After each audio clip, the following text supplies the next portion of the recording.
आज 12 सितंबर है। साल के 90वें महीने का ये 12वां दिन इतिहास में अपनी एक खास जगह रखता है। आज के दिन देश दुनिया में कई ऐसी घटनाएं हुई थी जिसे जानना आपके लिए बेहद जरूरी है।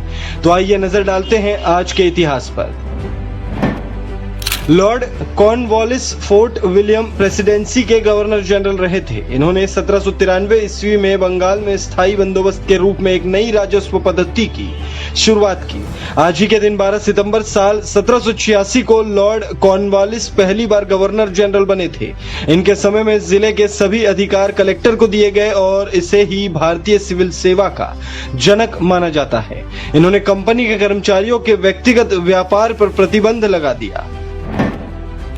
स्वतंत्रता सेनानी इंदिरा गांधी के पति और लोकसभा के प्रभावशाली सदस्य फिरोज गांधी का जन्म आज ही के दिन 12 सितंबर साल 1912 को मुंबई के एक अस्पताल में पारसी परिवार में हुआ था। इंदिरा ने अपने पिता जवाहरलाल नेहरू की मर्जी के खिलाफ फिरोज गांधी से शादी की थी। दोनों की लव स्टोरी बहुत चर्चित रही थी। कहते हैं कि दोनों की मुलाकात 1930 में हुई थी।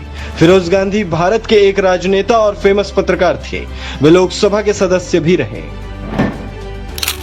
रांगेर राघव हिंदी के उन विशिष्ट और बहुमुखी प्रतिभाओं रचनाकारों में से हैं जो बहुत ही कम उम्र लेकर इस संसार में आए, लेकिन जिन्होंने अल्पायु में ही एक साथ उपन्यासकार, कहानीकार, निबंधकार, आलोचक, नाटककार के रूप में स्वयं को प्रस्थापित कर दिया। साथ ही अपने रचनात्मक कौशल से हिंदी की महान सृजनशीलता के दर्शन करा दिए।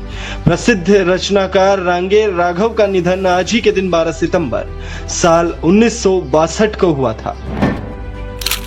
तैमूर लंग 14वीं शताब्दी का एक शासक था जिसने तैमूरी राजवंश की स्थापना की थी। उसका राज्य पश्चिम एशिया से लेकर मध्य एशिया होते हुए भारत तक फैला। उसकी गणना संसार के क्रूर, हत्यारे, लुटेरे और दंगाइयों में की जाती थी। वो बरलस तुर्क खानदान में पैदा हुआ था। उसका पिता तुर्गाई बरलस तुर्कों का नेता था।